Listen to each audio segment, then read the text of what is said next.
Shalawam, and welcome back to The Hidden Chosen. I am Hadassah Saiwan, returning with this marvelous study called Angels. And now we are in part 9. We're going to take a look at the Watchers, also known as the Guardian Angels. So let's get started. The name Grigori is the same as the name Watchers, or the name most familiar to people, the Guardian Angels. We can learn more about this category of angels by studying the books of 1st and 2nd Hanukkah and the book of Yahweh in the Apocrypha. So let me pause here for a second because there's very limited amount of information regarding this particular category of angels, and for this reason, the few pieces of information that we can glean from the Apocrypha, the books of Hanukkah, who is Enoch, and Yahweh, which is the book of Jubilees, is in reference to the fallen watchers. But we can still learn something about watchers in general by taking a look at the fallen watchers, okay? The fallen guardian angels. It is through these books, speaking of the books of Hanukkah and Jubilees, which is Yahweh, that we can add pieces of the puzzle concerning who the watchers are with the little that is mentioned about them in the Bible. As holy watchers, they watch over mankind just like their name suggests. Okay? They watch over mankind. You will have one watcher to one person ratio. So it's one on one. And that makes their role very unique because of all the angels. They're the only ones that guard individuals. One guardian angel to one person. They guard us 24 hours a day, 7 days a week, to make sure no evil entities approach us unawares. And they destroy evil plots that can annihilate us. So that's their purpose. You're going to see later on that Hanua is going to call them soldiers. They are warriors. They call it our personal bodyguard. All right, they are our bodyguards, and they are there to make sure that the evil powers that be do not take us out. All right. Their protection begins from the time we are born and lasts until the time we leave Earth. So there are only two ways in which we leave Earth. Right? There are only two ways. Either we pass on from this life to another, or where we gathered. All right. So let's look at Matthew chapter 18, verse 10. Take heed that you despise not one of these little ones, meaning don't think little of these little ones. For I say unto you that in heaven their angels do always behold the face of my Abba who is in heaven. For the Son of Man is come to save that which was lost. Now here's the thing. Now even though Hamashiach did not say specifically that these angels he was warning his disciples about concerning the little ones that do behold the face of Abba always, he did not say that they were the watchers. But we can infer that they are the watchers because he's speaking about the little ones. All right, we're going to look at what little ones are in a minute, okay? So he was warning his disciples that the angels that guard the little ones do appear before her Abba. Why? For a purpose. Because they have to bring a report. Okay? And we now today can infer from this very limited piece of information that Hamashiach is speaking of guardian angels over those who he refers to as the little ones. All right? Little ones have a dual meaning. Hamashiach was speaking about children literally and symbolically. He was highlighting the humble nature of children, and we as adults need to be just like them. When we come into the truth, when we become believers, we have to be like little children. We have to be humble. Okay? This is especially important when it comes to how we treat other people who may not be highly esteemed by others. For example, you have two men coming to the church, and I'm just using this as an example. Two men coming, okay, let's take away the church. Two men come in to a room where there's a gathering. One dressed in a fancy suit, and the other one is not. Who do you think will get the better greeting? Obviously, the one, in most cases, and I've seen this happen, so don't tell me this doesn't happen. In most cases, the person that is dressed to the hilt will receive the better greeting, whereas the other person, sometimes they're overlooked. They don't even pay attention to that person, they don't even acknowledge their presence. Now, this is not in every single situation, but I'm just giving you an example that things that like of this nature, it does happen. Okay, these things do happen, right? And the reason why is because this person looks like they're important, so they need to be treated as an important person, whereas the other person who's dressed in the most humble way, they may not even have clean clothes on, okay, but they're treated like nothing. All right, so we're being warned. We don't know who belongs to Alahayam. The well-dressed person may not be his, might be just an agent from the enemy being sown amongst the brethren. Whereas the person who is unkempt, but this person has a humble heart and they're seeking the Most High, they come into the midst and they are treated with contempt. All right? And they're the one, that particular person, the unkempt person, is the one that Alahayam Yahweh is interested in.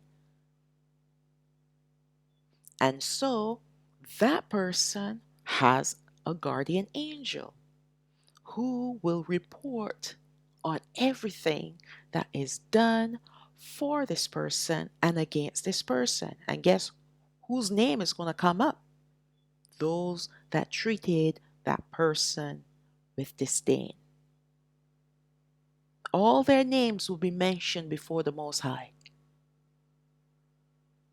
They keep report on everything that we say and we do, and the archangels, they record them. The only time things are blotted out is when we repent. All right? So let's look at the next line here, the next sentence. Or they, meaning people, are new believers not quite knowledgeable in the truth. So you might come across a person who is new in the faith, not quite as knowledgeable, or maybe even still believing in some of the old things that they were taught either from the church or from a camp. All right? That's another example. Don't treat them with disdain. Don't despise them. Don't have contempt for them. And then we have another category, or those we know who are lost, not yet in the truth. As he spoke about coming to save the lost. That's in verse 11. There are some of our people, some of our even friends and family members. They're lost. They might be going to a church or going to a camp, but they're lost. And then there's some that don't go anywhere.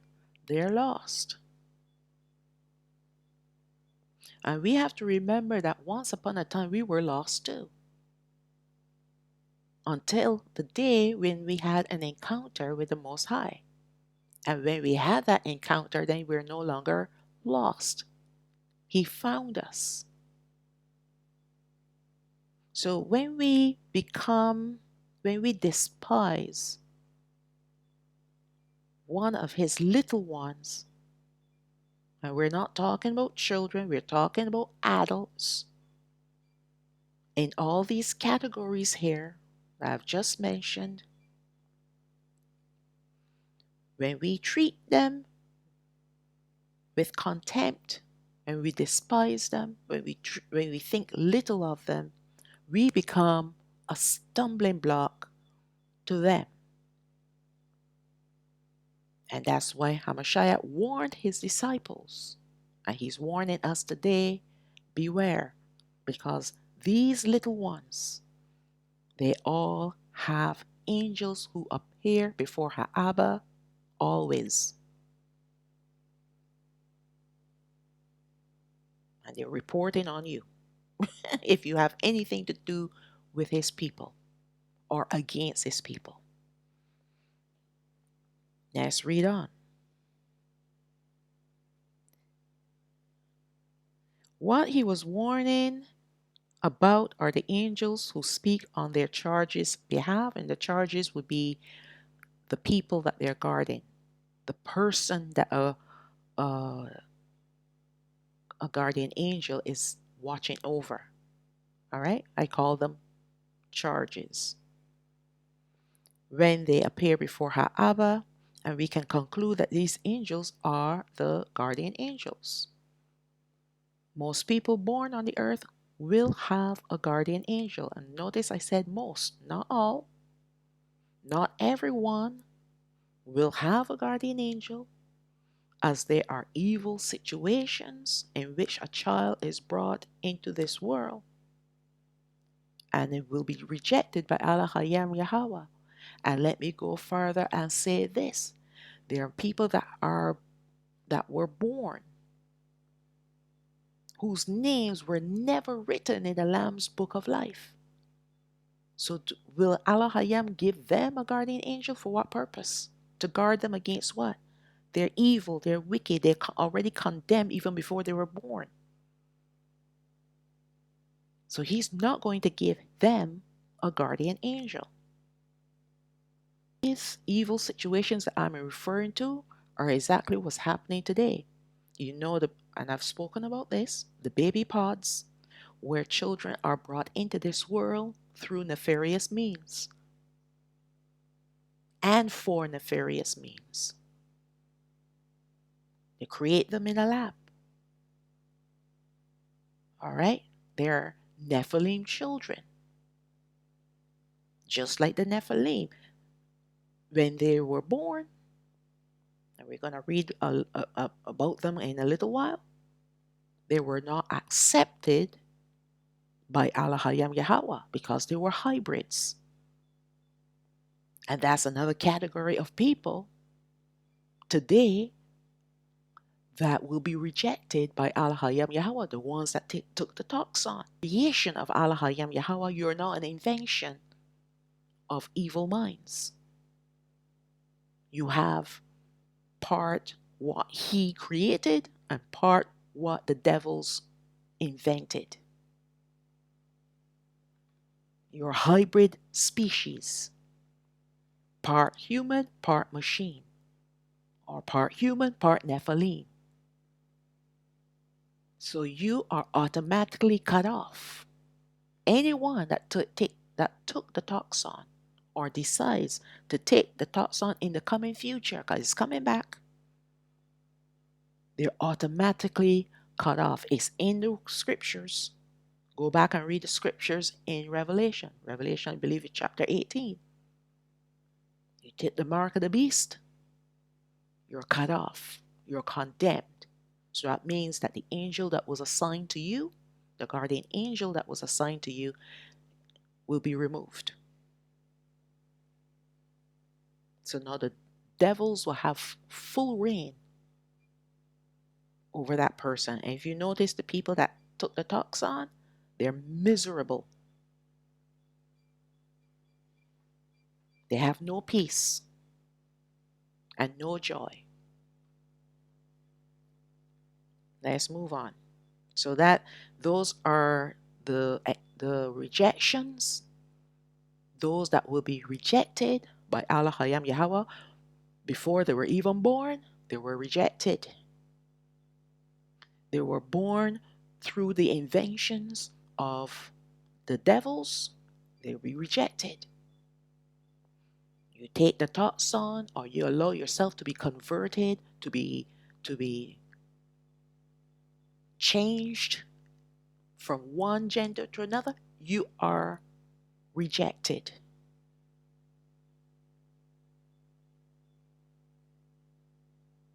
You go about changing your anatomy. You're rejected.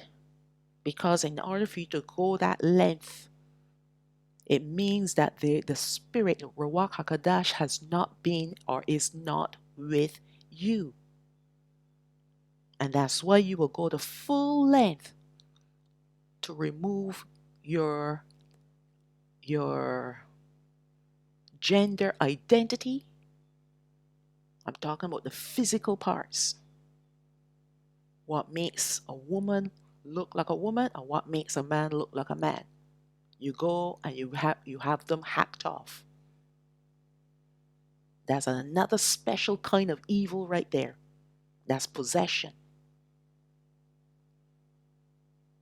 And once you cut those bits off, how you gonna sew them back on? You're now considered marred in the eyes of the Most High, and He will reject you. Read in the scriptures. Go back to the Torah or the Tharawah and read about the people that can only come before Him. You think if you got a crooked nose, you can go before the Most High? You think if you're maimed or lame, you can go before the Most High? When He was here on the earth with the 12 tribes of Yashua, no. He didn't completely cut you off, but you could not present yourself before Him because you were marred. Those people were marred. So if you were in the priesthood and you have any kind of issues along those lines, you cannot come before the Most High. Anyways, this is Him. This is what He wants. And here's the thing. You can't blame Him for rejecting a person who goes and hack their parts off. You can't. Because He did not instruct them to do this. And then after the fact, then you're crying about it? No. You should have cried about it before and not after. All right, let's move on. First Enoch, chapter 18, verse 1. The men took me on to the fifth heaven and placed me, and there I saw many countless soldiers called Grigori, of human appearance, and their size was greater than that of great giants, and their faces withered, and the silence of their mouths perpetual, and there was no service on the fifth heaven. So let me pause here for a second, because these Grigori, we know that they are, they look like mankind. They have the appearance of mankind and the features and everything. And they were extraordinarily tall. We're going to see that the giants, called the Nephilim, the first generation, was 450 feet tall. Well, these Grigori, the Watchers, they were greater than 450 feet tall. And we also know that they were located in fifth heaven. But the one thing we have to understand is that when Hanawak saw these soldiers in fifth heaven, it was at the time when the earth was now being populated. When Alahayam, Yahweh, created the angels on the first day, okay? He created all the angels he will need and all the different varieties of angels, all on that same day. He didn't go back afterwards and say, well, we have 1,000 more beings on the earth, so I need 1,000 more angels, so let me go back to the drawing board. No, he already knew how many people were going to be born on the earth, so he already had the number of angels created beforehand. So these ones in fifth heaven, they could be there for two reasons. One, they have not yet been assigned to a charge, a human person to guard, or two, they were in between charges. All right? They were in between their assignments. But this is where they gather, and this is where they praise the Most High from fifth heaven. But these particular ones now, Hanawak noticed that they were all silent. There was silence in the heavens. So if you understand that the angels, no matter where they are located in the heavens, they are singing the praises of the Most High. All right? It's only when they have an assignment on the earth, you will not hear them singing their praises, but when they go before Him, they sing their praises. They worship Him. And then there are other angels that are stationed in various locations, and they also sing as well. But these ones, they were in fifth heaven, the heavenly domain, and yet they were silent. They were sorrowful. So let's read and find out why they were full of sorrows. And I said to the men who were with me, verse 2, why are they so very withered and their faces melancholy? Meaning they were sad and their mouths silent. And why is there no service in this heaven? Why there's no singing, no praising, no worshiping? And they said to me, they are the Grigori who with their prince Satan rejected Yahweh of light. Now he's not speaking, these men who are also angels speaking to Hanawak, we're not talking about these watchers because it's past tense, were in fifth heaven. No, he's speaking about the other watchers that had fallen with Gadriel, who the angels are referring to as Prince Satan. Because we know that Gadriel, who was the anointed cherub, he caused a third of the angels to fall with him. So some of these fallen angels were watchers. Okay? So these ones in the heavens were sad because their brethren had fallen, had rejected Yahweh. After them are those who are held in great darkness in the second heaven, and three of them went down to the earth from Yahweh's throne to the place Hermon, and broke through their vows on the shoulder of the hill, meaning the mountain, Hermon, and saw daughters of men, how good they are, and took to them wives, and fouled the earth with their deeds, who broke the law, and mixing with the women, giants are born, and amazing large men with great hatred. So, what happened after the fall, the rebellion in heaven? Gadriel and the fallen angels were cast into second heaven in darkness. Now, he is saying that three of them, and we're going to read later on that it's more than three, it's going to be 200 of them, meaning the watchers that fell. They went through the portal on Mount Hermon and entered into Earth's domain,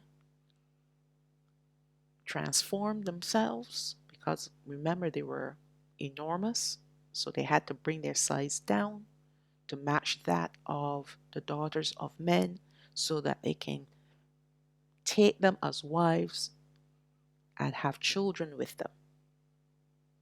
Okay? It wasn't possible for them to do it as giants or greater than giants. Greater than 450 feet tall it's not possible. All right? So they had to transform themselves so that they will have the stature that was matching that of the inhabitants on the earth, which would be Cain's children at that time. All right? And the result of that, when they went into the daughters of men, giants came about, which would be the Nephilim, which would be a hybrid species. And they were automatically rejected by Alahayam Yahweh.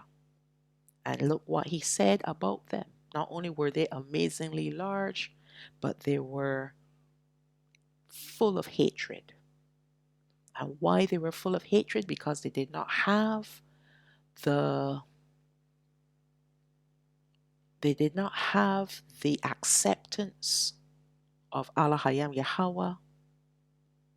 So they were born void of his love, void of his peace, void of his joy. All they were evil, wicked, hatred. The fallen angels were wicked, while the Nephilim children were worse.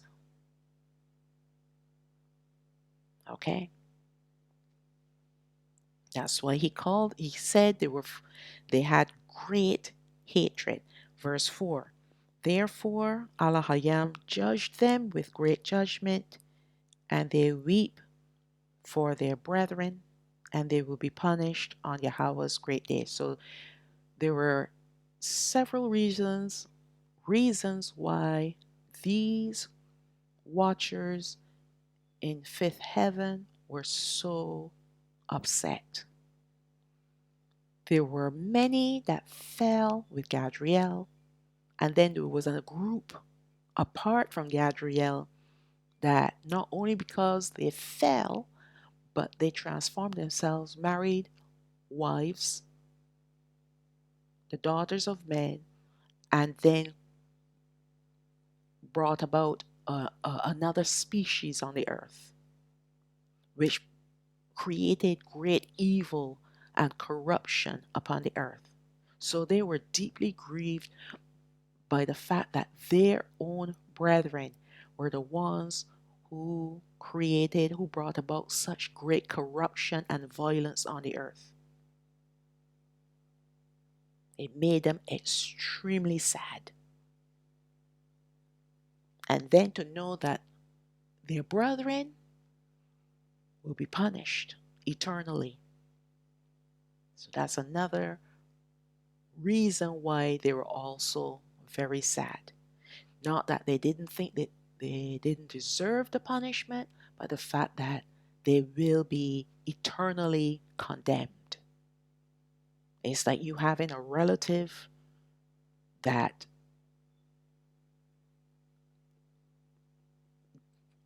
who wouldn't make it into the kingdom because of their lifestyle, because of abominations they've committed, and so they are condemned. They, their destination will be the lake of fire, right? So, how, knowing that this person is a relative of yours, you will be sad to see a person walking on that path heading straight for the lake of fire. And there's nothing you can do to change their path. It's not within our power to change their hearts or their minds or to get them off that path. They're bent on going that way. How we will respond, we will become very sad. Very, very sad. I remember some months ago, I found out that a dear friend of mine passed away. And I warned her, do not take the poison. She was the kind of person that didn't really quite want to know what was going on, right? And this is the problem with people. They want to carry on living in this life because they feel, well, I just want to be like an ostrich, my head in the sand, and think everything is going to be okay, maybe in a week or a month or two. All right? Needless to say, based on her symptoms, I know she took the toxin because she had a lot of clots. And it's well known that the toxin, one in which it takes you out of the of living on this earth, is through clotting. All right? Now it's going to be through the way in which this toxin works is it causes your blood to coagulate, if you understand what I'm saying. And this is what happened to her, because it's one thing when you have one issue, but when you have several issues, that is the result of this coagulation. All right? You know what day it is. And I was sad. I was sad because I warned her. And obviously my warnings fell on deaf ears. All right? And then my other thought was she has just condemned herself. There's no one on this earth that can tell me that you take something willingly that brought about this issue and we were warned not to do it, that you're going to still have an opportunity to make it into the kingdom. That is utter, utter nonsense. Obviously, people don't know Alahayam Yahweh. He's laid down his law, he's given us the instructions, and he's given us his ruach, he's given us his son, he's given us everything that we need. So we're without excuse. So when you go and you make a terrible mistake like this that you cannot unmake, it's different when you make an error by speaking the wrong word, or maybe doing something that you really should not be doing, that you can repent and he will say, okay, don't do it again. And you will say for sure, I would never do it again. But when you do something to yourself or allow others to do something to you that you cannot fix, you cannot unmake, not even with repentance, you're totally now on the broad way to destruction. And I was sad. So I can understand how the Grigori felt to know that their brethren were going to be condemned and all the evil that they had done. Not that I could understand the depth of their sadness, but I could understand why they were sad. Okay? I can understand that. Because it took me a while to get over her death. A while. It took me a while to get over her death. Okay, let's move on. Verse 5. And I said to the Grigori, I saw your brethren and their works and their great torments, and I prayed for them. But Yahweh has condemned them to be under the earth until this heaven and this earth shall end forever. Verse 6. And I said, why do you stand there, brethren, and do not serve before Yahweh's face, and have not put your services before Yahweh's face? You could anger Yahweh completely. And they listened to my advice and spoke to the four ranks in heaven. As I stood with those two men, four trumpets sounded together with a loud voice, and the Grigori broke into song with one voice. And their voice went up before Yahweh pitifully and touchingly. There are no other written accounts concerning other angels being this greatly grieved by the fall of their brethren, except the mention of these watchers in the book of Hanuach. Needless to say that this does not mean that the other holy angels did not grieve over the rebellion in heaven, but not like these watchers. We can be certain that a great substantial number of the watchers fell with Gadriel. And then, to make matters worse, the 200 watchers added to that number of the fallen angels who went onto earth, marry daughters of men, and have children by them. All right? It was only the watchers that did this. No other type of angel married the daughters of men. And the reason why Gadriel and his fallen angels kind of persuaded, provoked, tempted these 200 is because they wanted to increase the number of their soldiers. They wanted their army to grow in numbers. All right, let's read on. So we know that the 200 watchers added to that number of the fallen angels. We also know that Gadriel was a seraph, and he fell. And we know that a number of the powers also fell, as a few are the other Satans who possess empires, and others assist with magic. So remember when Masha and Ahawaran went to Parao and the magicians were there, the work of the magicians, that work came from the powers. Okay? The evil powers, just like the work that, sorry, what Masha and Ahawaran did with the rod, that was the work of the holy powers. All right? And that is what we call miracles. So when it is the holy powers, it is called miracles.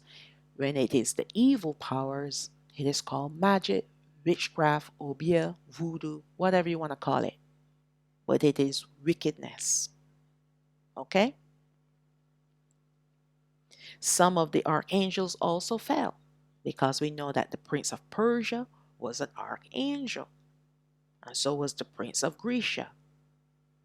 That is, and we found out about that in the book of Danayal, about them in the book of Danayal. So they were archangels.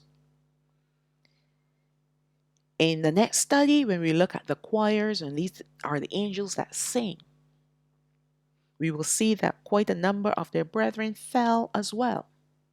Yet we do not see the holy counterparts of these known fallen angels, meaning the seraphim, archangels, powers, and these choirs, the angels of the choirs. They did not lament like these watchers. We know that the holy princes and who are the chief archangels were deeply grieved by the wickedness done by the fallen watchers and the evil contributions of the other fallen angels. But their grief was not like these holy watchers. They were so sorrowful that they could not sing. Their lips were probably moving, but no sound coming out. As we continue on looking at the devastations wrought by the 200 fallen watchers, we can learn more about what the watchers were created to be and to do. Guardian angels are warriors, soldiers, as Hanuak described them in his book. This meant that this means that they are knowledgeable in strategies of war and in the use of weapons of war. That's why he described them as soldiers, because they were dressed and looked like soldiers. And why do we need a soldier guarding us? Because we have the foot soldiers called the unclean spirits, the familiar spirits, evil spirits. They're constantly trying to get at us. And who keeps them at bay? Our guardian angel, a watcher.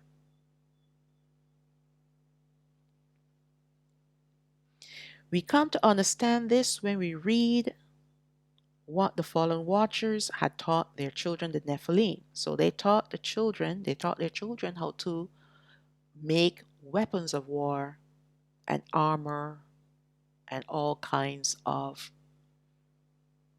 weaponry to bring about destruction and how to prolong destruction by using certain weapons. Oh, it was a lot of wickedness that they taught their children. They taught them other things too, not just how to destroy one another and mankind. All right? And then we have Gadriel. He taught mankind the same wickedness. So you had the fallen watchers teaching their children, the Nephilim, how to be destructive towards each other and mankind. And you have Gadriel teaching mankind the same thing. These are some evil, wicked spirits. Unbelievable.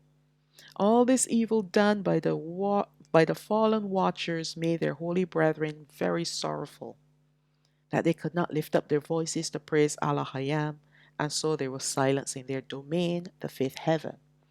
It was not until Hanuak warned them about this silence that they lifted up their voices to sing the most sorrowful song ever heard in the heavens. And yet we know that Alahayam had compassion on them as he did not become wroth with them. Not only were many of their brethren defected to Gadriel's army, but the sorrows of the holy watchers were much increased by the evil deeds of their 200 fallen brethren.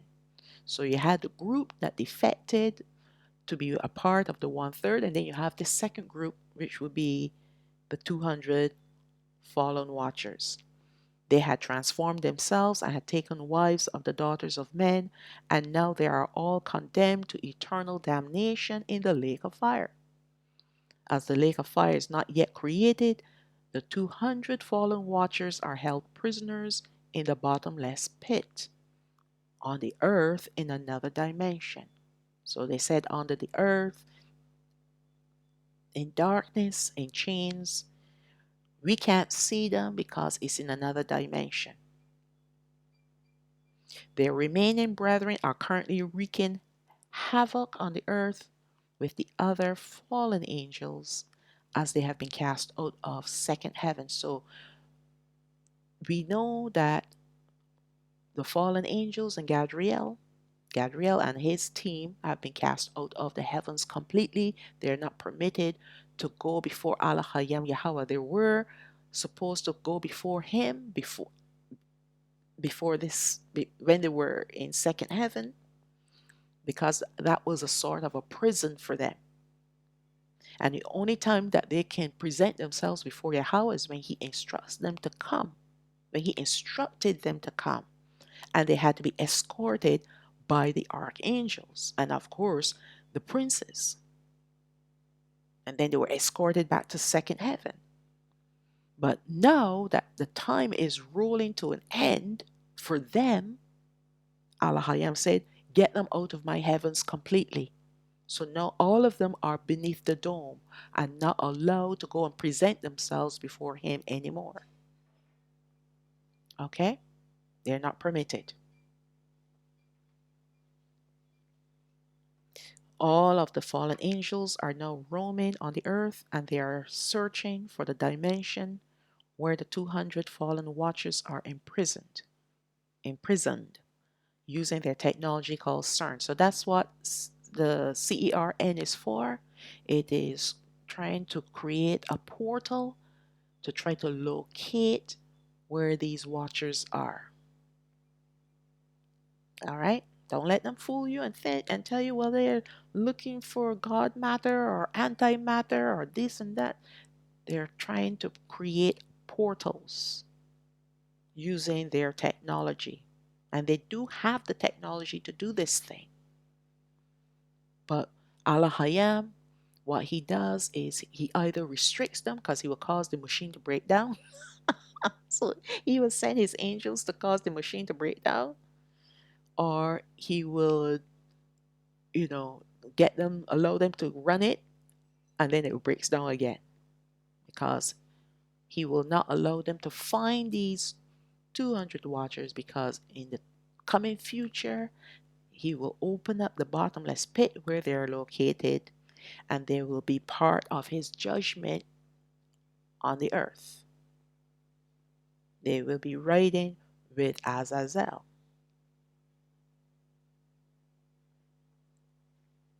Okay. First Hanukkah chapter 6 verse 2.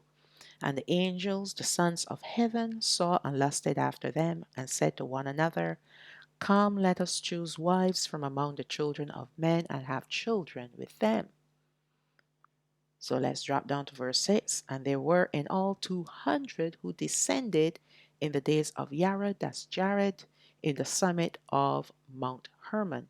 And they call it Mount Hermon because they had sworn and bound themselves by mutual curses on the act. So they knew what they were doing. They knew that this was going to cause them to be condemned. But they were so driven by lust and provoked by the other fallen angels to do this thing that they could not see sense. And they didn't want to. They just wanted to satisfy this lustful desire to be with these women. Lust is a very powerful tool that Gadriel and his fallen angels use to cause us to fall, to cause us to make mistakes, to fall into error, to sin, to transgress. It's one of his most powerful tools because he provokes us using our eyes and sensations. And when we rely on what we see and our sensations, then we can fall into sin. But if our eyes are looking up and our sensation is the desire to be holy, the desire to be righteous, he cannot bring lust before us. Lust will be quenched before it get to us. And it will have zero effect on us because our eyes are on the right person, not a man, not a woman, but on the Most High. And the desires of our heart will be to live in holiness and righteousness. So we spend time in the Word, we spend time praying and fasting. So when is he going to be able to send lust our way? A man walks by, if you're a woman, a man walks by, or if you're a man and a woman walks by, you don't even see them. It's not like you're ignoring them, but the effects that they're supposed to have on you can't. It can't happen. You look at them, say good morning, and they walk away. Have no effect on you. That's what we need to guard ourselves against. Lust is one of the most powerful tools that have been used to bring down people from high levels. You see it happening with presidents, prime ministers, all kinds of people. Lust. All right.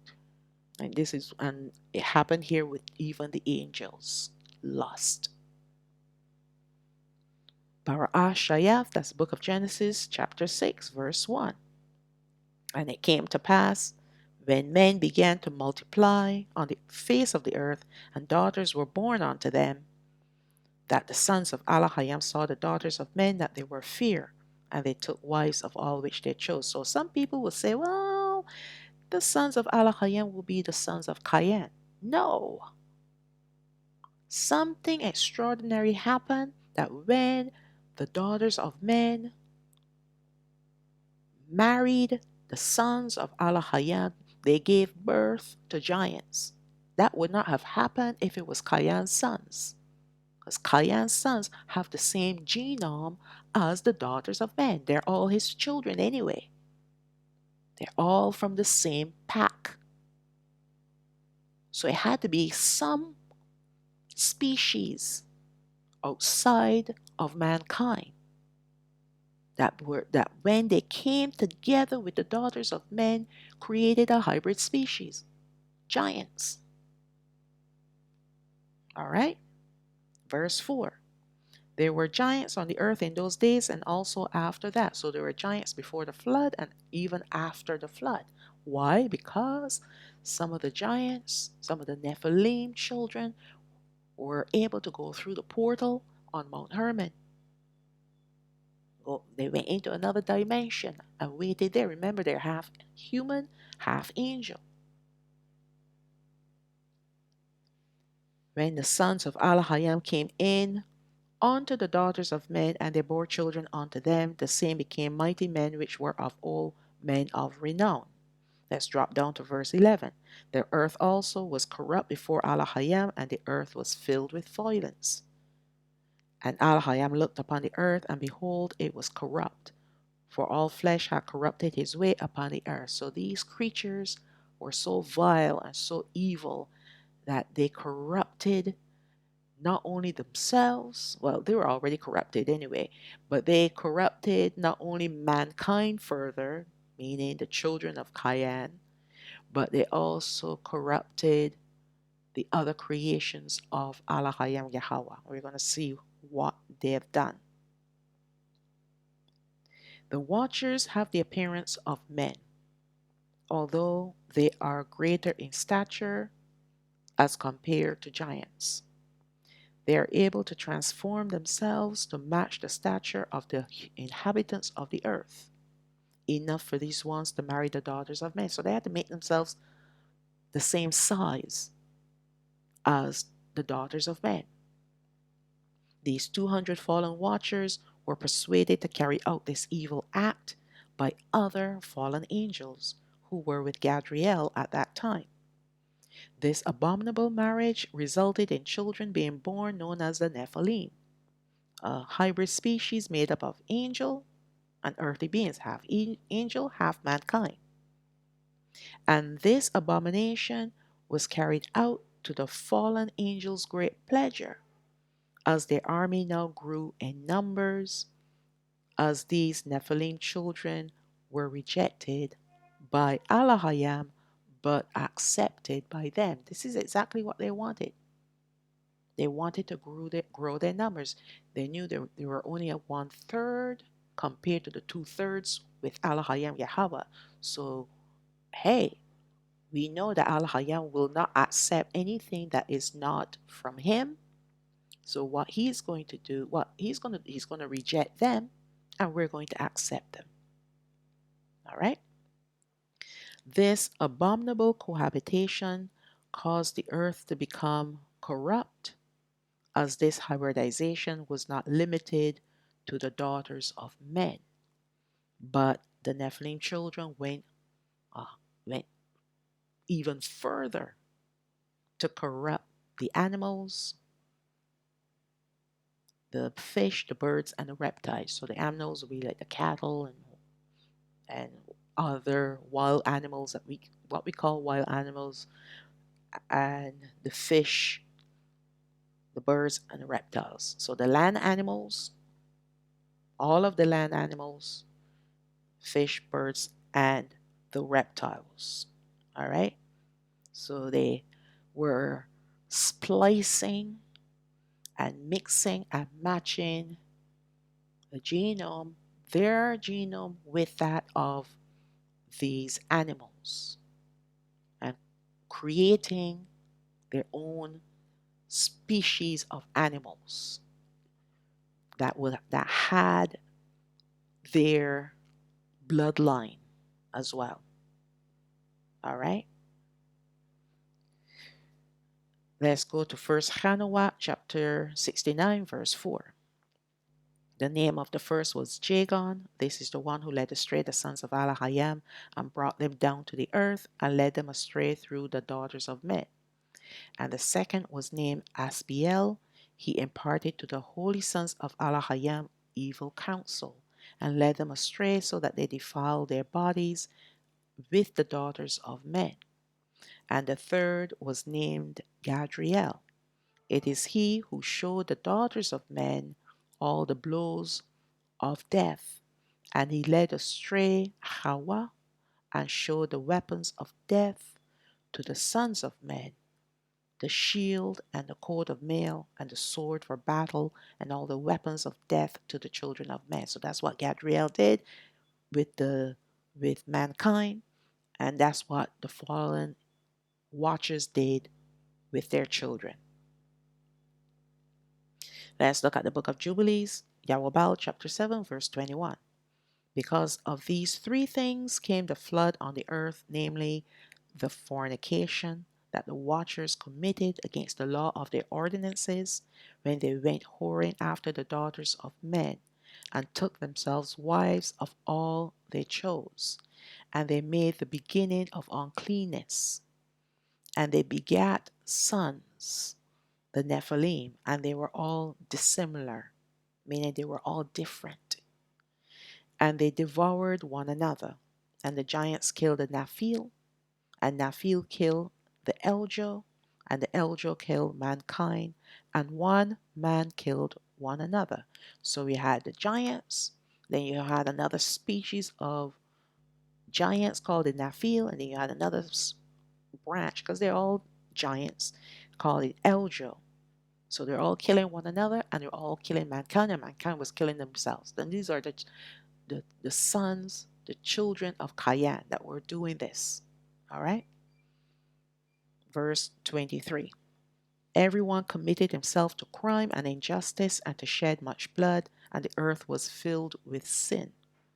After this, they sinned against the beasts and birds and all that moved and walked on the earth, and much blood was shed on the earth, and men continually desired only what was useless and evil. So let's move to 1 Hanukkah chapter 7, verse 3.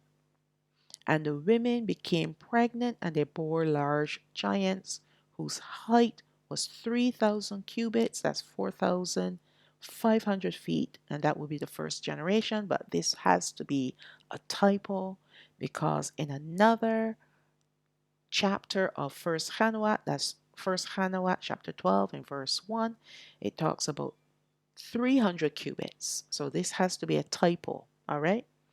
So if it's 300 cubits, then the instead of 3,000, then the first generation would have been 450 feet tall. The giants consumed all the work and toil of men, and when men could no longer sustain them, the giants turned against them and devoured mankind. And they began to sin against birds and beasts and reptiles and fish, and to devour one another's flesh and drink the blood. And this is exactly what's happening today, once again. And this was all because of the fallen watchers. The other angels who fell with Gadriel did not commit the abominations which these fallen watchers had committed, at least not at that time. They didn't want to be thrown into the bottomless pit, right? But now they're doing their worst. For we know today Gadriel and his fallen angels are committing greater abominations on the earth to surpass that of the fallen watchers. The fallen watchers also taught their sons heavenly secrets, which they used to bring great corruption upon the earth. So, besides everything else that they've done, teaching them how to make weapons and destroy one another, they also taught them the heavenly secrets. First Hanukkah chapter 10, verse 7. And heal the earth, which the angels have ruined, and proclaim the healing of the earth. For I will restore the earth and heal the plague, that not all of the children of men may perish through all the secret things that the watchers have disclosed and have taught their sons.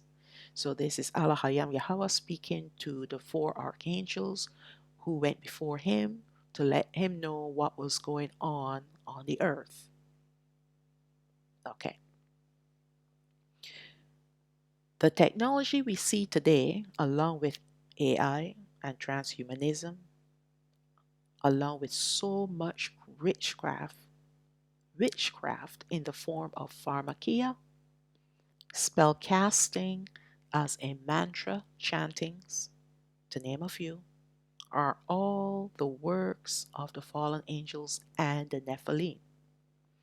They have also introduced the changes of mankind from one gender to another, or to have both genders, and many more abominations we see at work today. So, this is the thing that these creatures today are doing.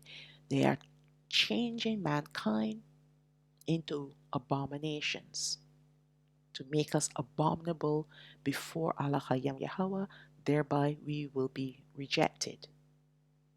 All right? Let's see where we left off. This is not new, as we see these abominations reflected in the gods of civilization. So when you go back, I did a study, I believe it's called Who is God? And I looked and I showed the gods of civilizations. A lot of them are very, very similar. Some of them have, some of them look very effeminate. Some of them had even the both qualities of both masculine and feminine qualities, right? To show to show us what we need to see from this is that the fallen angels who presented themselves as gods to civilizations in the past and even today, because we still have them today, they present themselves as these very effeminate creatures. They're supposed to be masculine, but they're very effeminate. All right? And the reason why is because they're pushing this idea that men can be feminine, and it is actually a good thing. What they are also pushing is that men who behave like men, they call them toxic males. So what they're doing is they're trying to bring about deception through the gods that are worshipped to make people feel that this is acceptable because my God that I serve looks this way. I want to look like my God. After all, the gods are, you call them mentors or role models, right? So when you look at the gods of civilizations, you will see that they have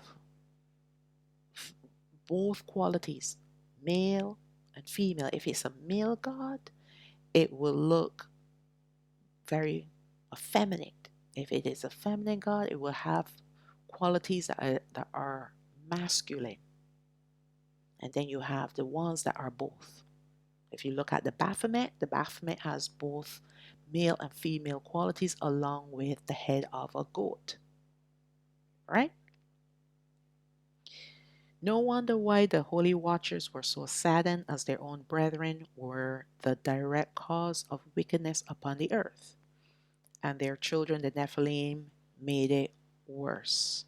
Gadriel and his fallen angels added more of their evil by exasperating what they had started, and all this wickedness has compounded even up to this day. So, all this evil that started from the fall of Adam and Hawa up to this day, Alahayam Yahweh, what he did is that brought, he sent the flood because they were making advancements beyond the reproduction of mankind.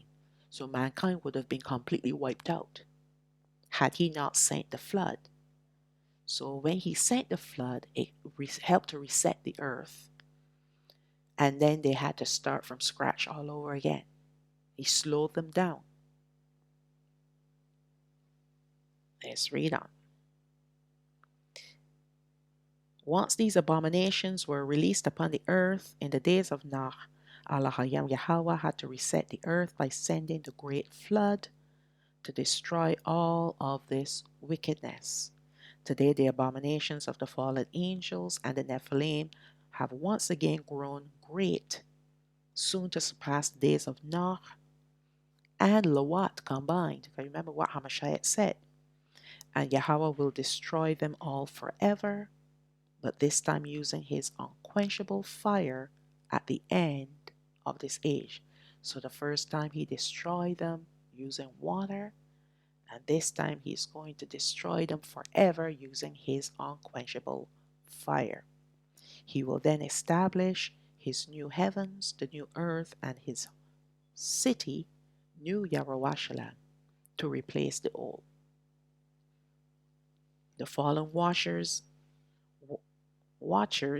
wanted Hanawak to intercede on their behalf before Alahayam Yahweh for the abominations they purposely committed against him.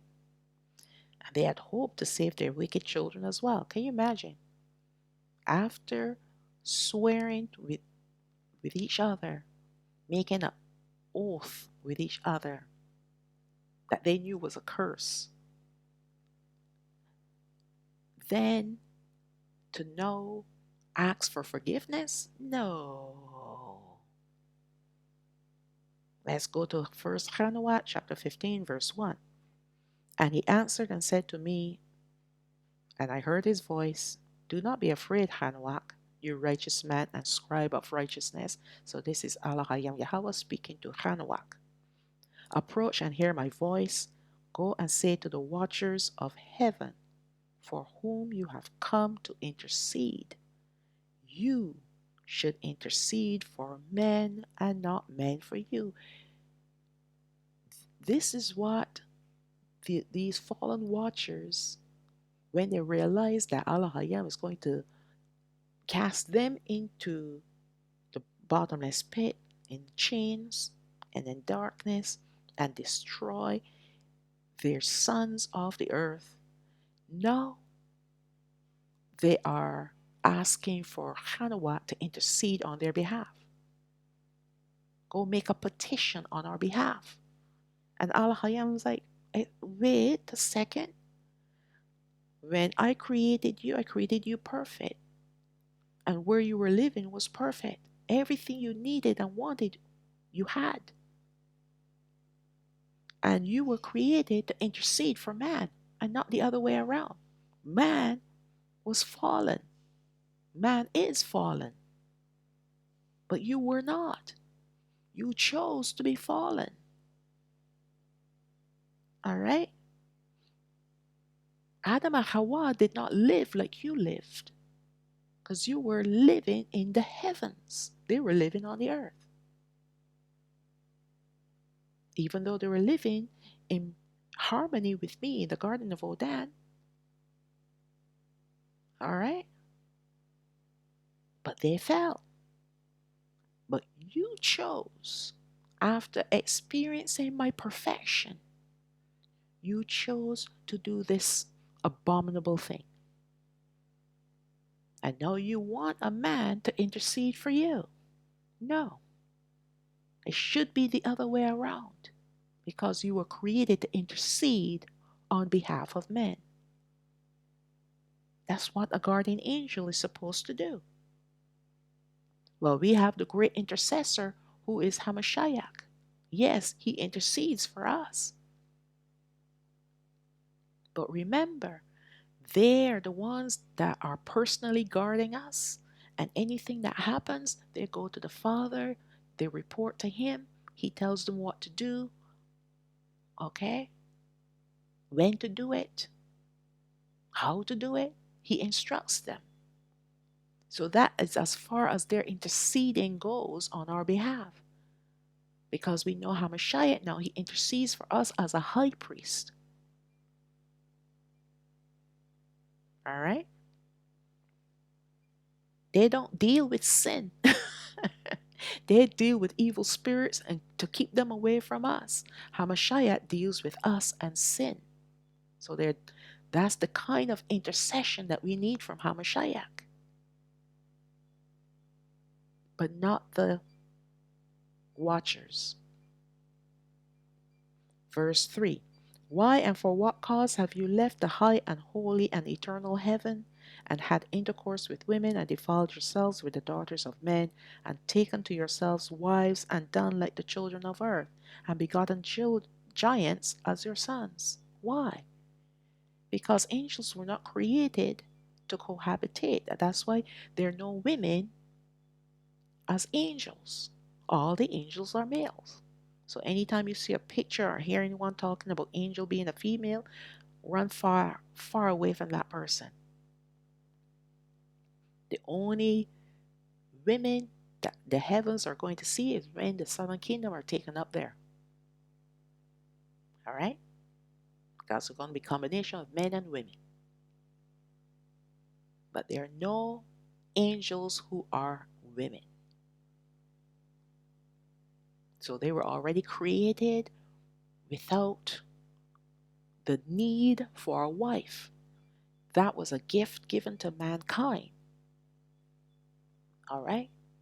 Mankind, he created a man and a woman, one man, one woman, and when they cohabitate together as a husband and wife, they produce children. That is not an uncleanness. However, there are things that even a husband and wife can do that can be unclean, that they will cause their bed to become unclean. All right? So, intercourse of itself is not unclean, it is who you're doing it with and when you're doing it and how you're doing it. Okay? Because who you're doing it with must be your spouse. One man, one woman. All right? And it must be of your own lineage. Two, when you do it, I'm talking about intercourse, you're not supposed to do it on his holy days, including Shabbat. Then it becomes unclean. And three, it is how you do it, because there are certain things that the pagans do that we're not supposed to be doing in the bed, in the bedroom, bridal chamber. It's paganism. All right, enough about that. Let's read on. First Hanawat chapter 10, verse 11. And Yahweh said to Mayakaal, that's Michael, go bind Senjaza and his team who have associated with women and have defiled themselves in all their uncleanness. When their sons have slain one another, and they have seen the destruction of their beloved ones, bind them fast for 70 generations under the hills of the earth until the day of the consummation of their judgment and until the eternal judgment is accomplished. So far, this is what we know about the Watchers.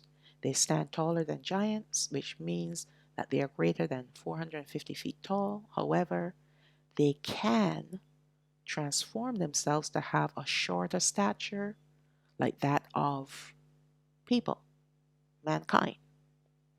They are warriors, therefore they are armed like soldiers, and they're dressed like soldiers. They know the secrets of the heavens, as we learned that the fallen watchers taught their children, the Nephilim, these secrets. These wicked Nephilim children took the secrets of the heavens and turned them into evil technology. What we're seeing today. What we're seeing today is nothing new. They had technology all the way back in the days of Noah. And this technology is used to deny Alahayam, as he has become godlike on the earth. So, what could these secrets be which were used to invent technology we are seeing today? So, the heavenly secrets themselves, are not technology, but it is the knowledge of certain things that cause them to use it to create technology. For example, the knowledge of the properties of metals, energy, and how to combine the two together to create what we know as electricity. All right? So they learned how to harness energy, turning it into electricity, and how to transport electricity through something what we call cables or wires. And what are cables and wires made up of? Metal. Metal wrapped in plastic or silicone. These are all um, these are all properties of elements that are found on the earth. Okay, so this knowledge of understanding what metals are and how they work and what you can do to manipulate them to create something or to bring forth something is what they did in order to bring forth technology. Now remember, I did a study called the Nephilim. I think it's the rise and fall of the Nephilim. And I showed you how technology started out with the invention of electricity. From creating the electricity, then you have television, telephones, and musical, like the gramophone kind of thing. I think gramophone you use with a wind up, but then it became like stereos. All right. So before electricity was created, technology was very simple. But with electricity now as the energy force, the energy source to bring to allow the machines to work, some of them independent of man, the usage of a man winding up something, you know what I'm saying? Because if you think of a gramophone worked when you wind it up. That's a like a record player type thing. But now the new ones, you plug them into a socket and the electricity does it automatically. Same thing with just about everything we have in our home. Refrigerator, electric stoves, your computers, everything that runs off electricity, they are independent of our need to manipulate them um, in order to make them work. Yes, we have to plug them in, but that's as far as the the handling goes, right? And now we see that technology has become so sophisticated that now they are inventing or they have already invented machines to help run the machines, right? Called robots. And now they're creating them to look like mankind, covering them with flesh, human flesh, because that's what they're doing in the labs that are running off electricity.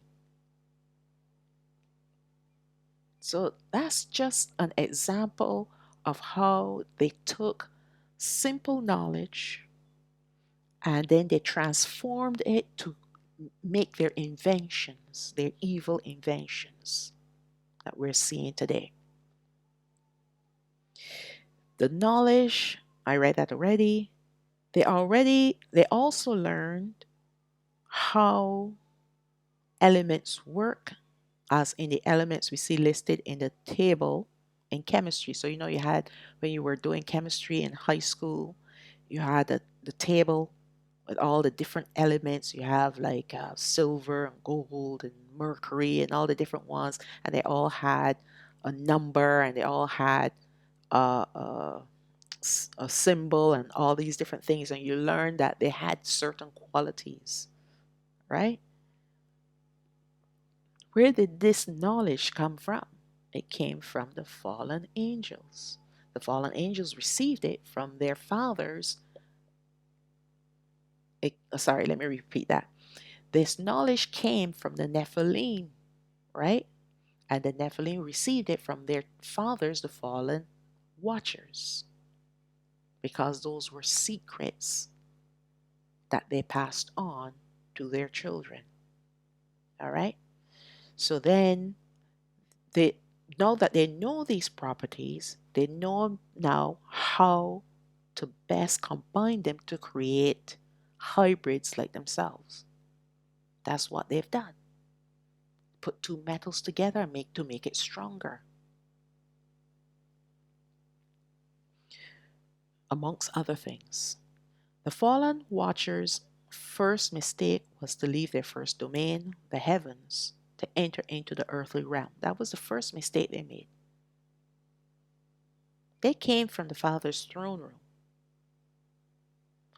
worshiping Him, and they already had that evil thought. Let us go and take a look at the daughters of men. And then the evil fallen angels pushed them, provoked them Sorry, they didn't push them, but they provoked them into lust.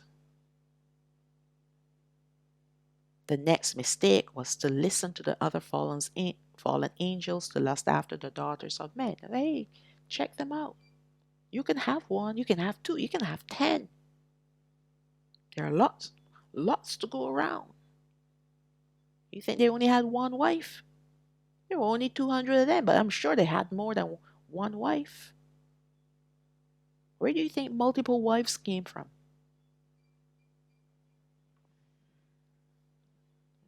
Alahayam created one man and one woman. Okay. Then they went all the way by behaving like men on the earth, by marrying wives and going into them and making children. So when you start on the path of evil, it doesn't stop there, you know. The only reason why it would stop there is if you stop and repent and turn away from that wickedness. But if you proceed on without repentance, your situation that was bad is going to get progressively worse until you end up in the lake of fire. And this is what happened to these 200 watchers.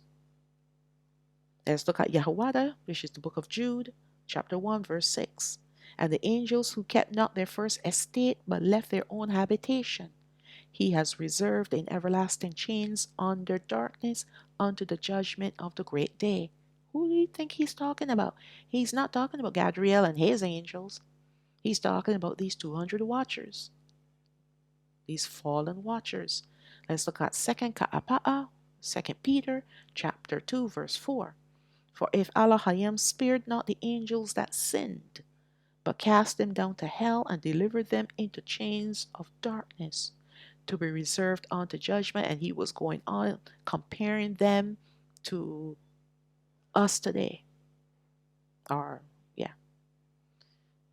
But I just wanted this portion of the scripture. You see, our forefathers, even the apostles, they knew about the fallen watchers. And I am positive that there was much more information given that has been taken out, that was taken out.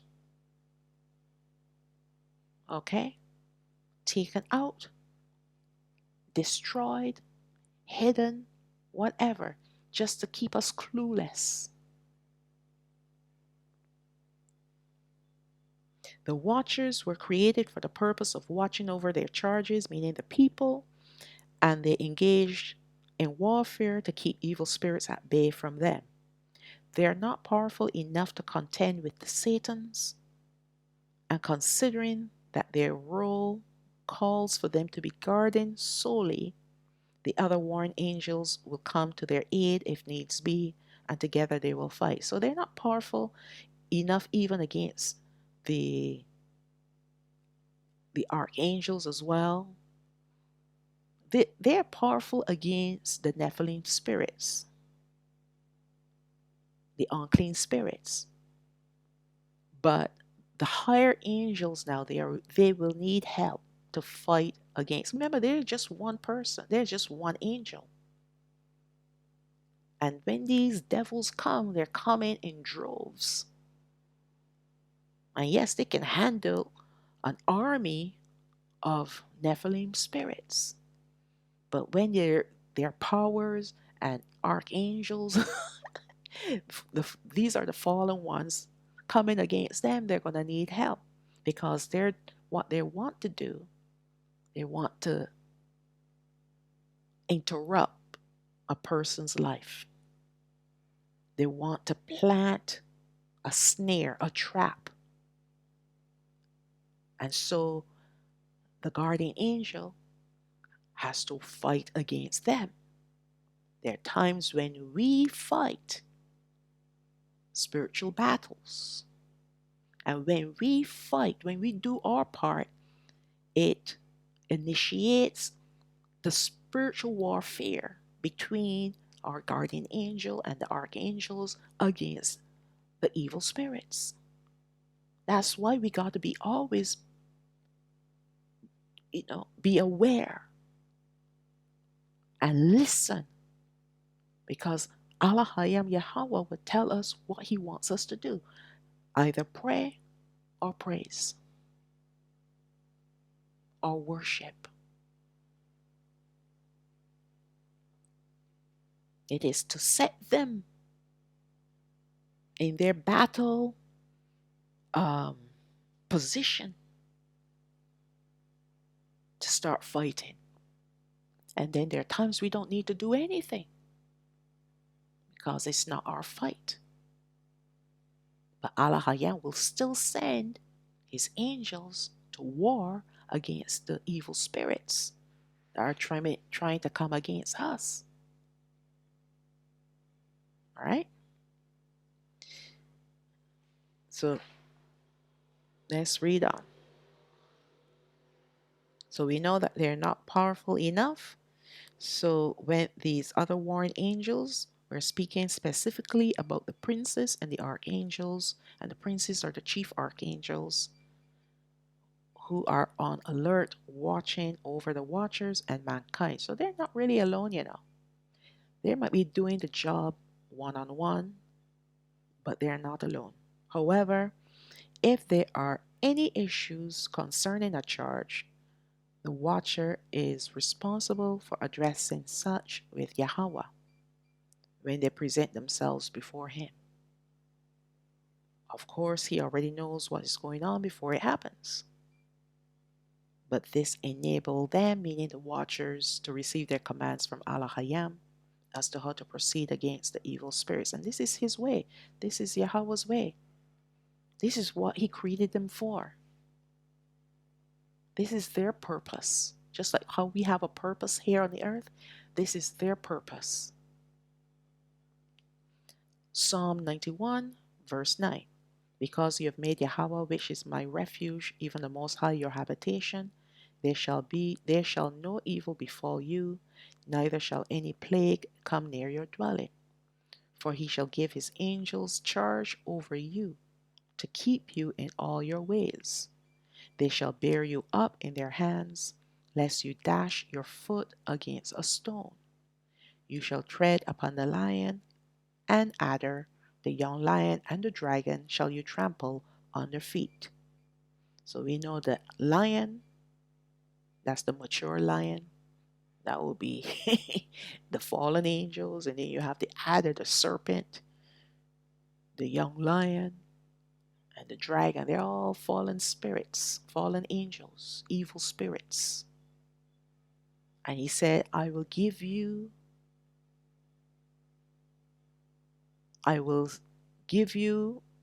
my angels to take charge over you. Okay? We're not alone in this world. We're not alone fighting against evil and wickedness. When we are obedient and living in righteousness and in holiness, His angels are working side by side with us. And yes, we have Ruach HaKodesh inside of us and working with us as well. We have Hamashiach. We have we have Yahweh. We have so much power working for us compared to the evil powers that want to come against us. And when we have those powers working for us, then these creatures, we can trample them under our feet, meaning we can step on their necks and be victorious over everything that they may come against us with.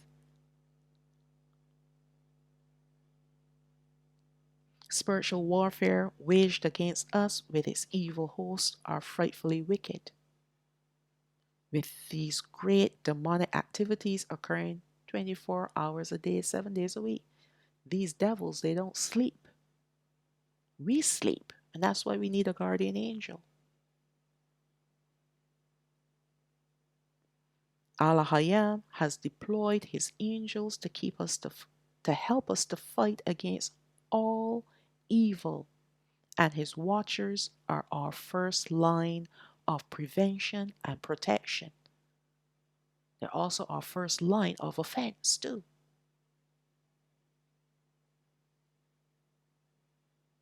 Because these devils, they like to build strongholds. And sometimes we got to become offensive.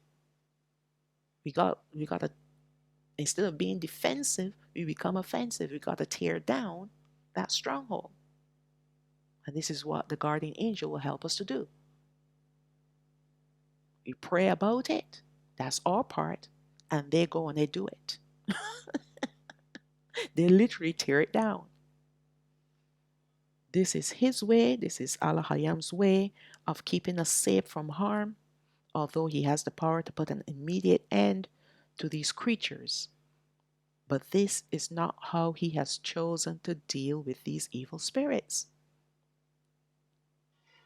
Knowing now the wide array of heavenly hosts or the armies with great powers, Ruach HaKadosh, HaMashiach, and of course Yahweh on our side, we really have nothing to fear against the fallen angels and their demonic plots.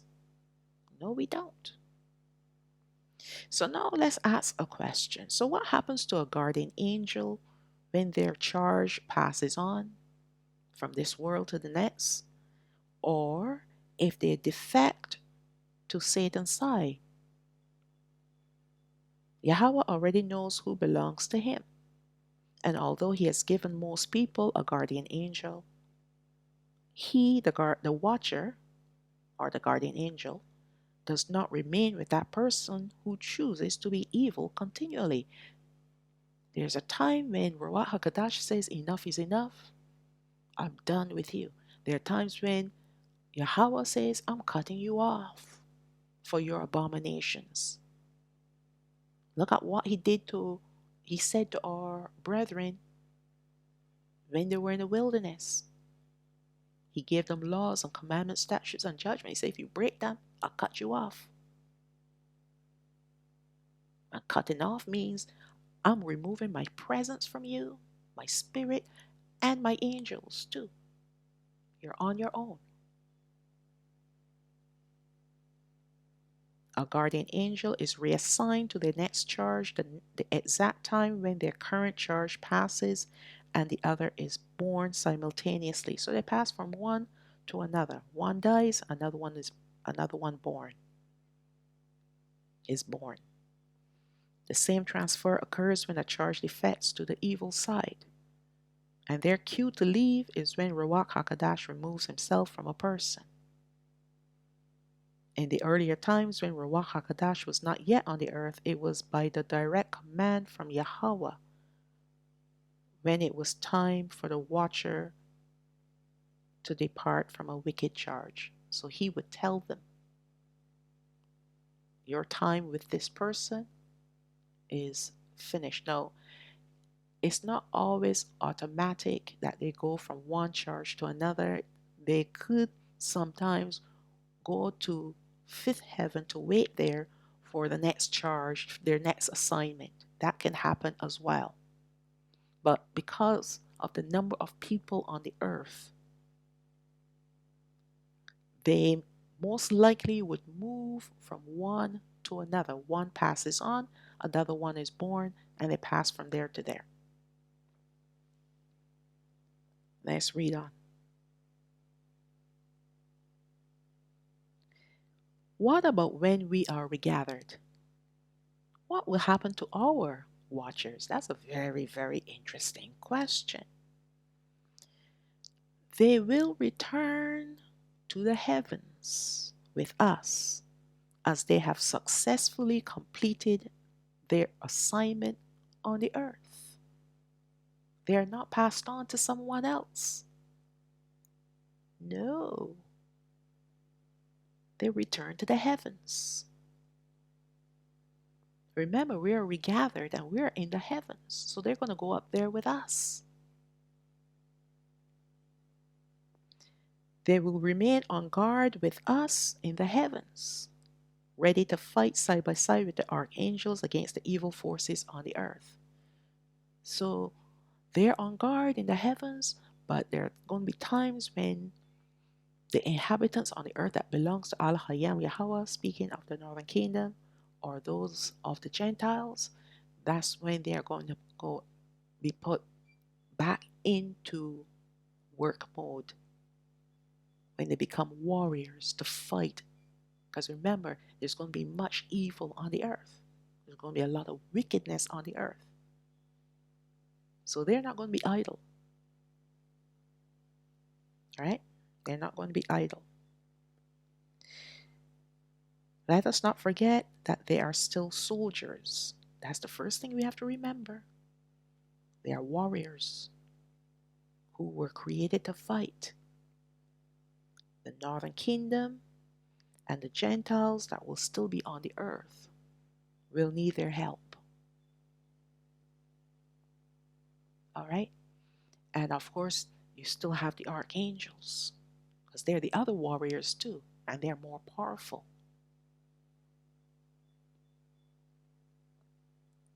So let us imagine now how the watchers feel when their charges repent and believe in Hamashiach.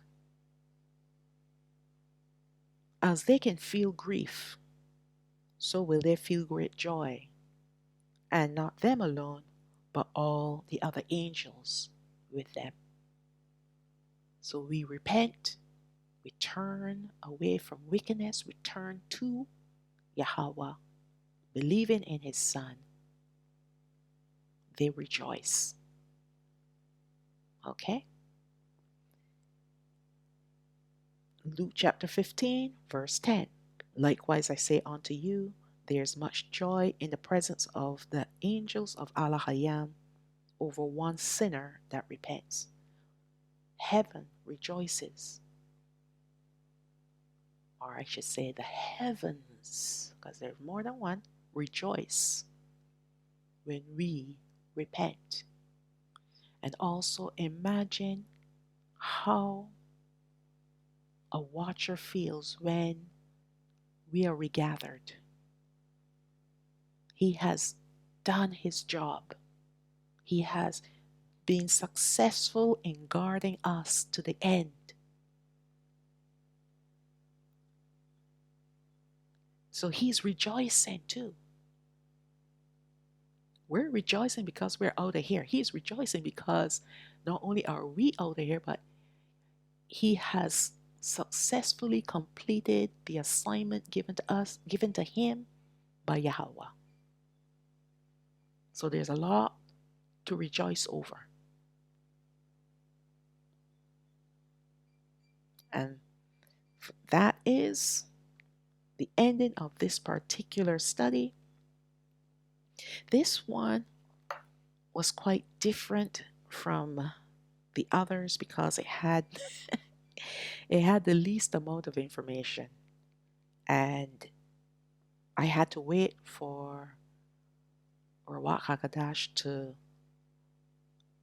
steer me in the correct direction, to glean and to understand exactly, with the limited information, what it is that he wants me to see and to understand, and then for me to relay it. So this was very different for me in a sense that the information is so limited, but yet I still was able, because I thought, seeing that it was such a limited information that I've had, I could put the two together, this and the choirs. But then it started to grow and grow, and I had to separate the choirs from this. So it just goes to show that when Ruach HaKodesh is ready, He is the one who's going to give us the information and also the understanding. It's one thing to have information, but you need to understand what it is He's showing us. And once you have understanding, then it flows. All right? So with that, we're going to complete this study with the blessing for Yashua taken from Madabar chapter 6 verses 24 to 26. That's Numbers chapter 6 verses 24 to 26. Yabarakat Yahweh wa Yashamarak. May Yahweh bless you and keep you. Ya'ar Yahweh panayo alayak wa yahanak. May Yahweh cause his face to shine upon you and have favor upon you.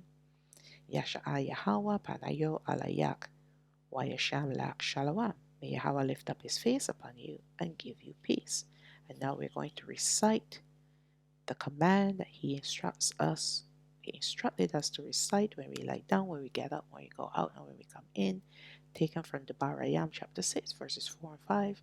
That's Deuteronomy chapter 6, verses 4 and 5. Shama'o Yashwa'al Yahweh Alahayana Yahweh Ahad wa Ahabat Av Yahweh Alahayak Bakal Babak wa Bakal Nabashat wa Bakal Ma'adak.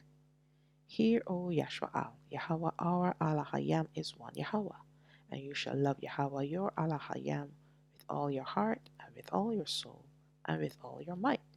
And with that I will say, Shalawam, Shalawam, all praises to the Most High, Abba Yah.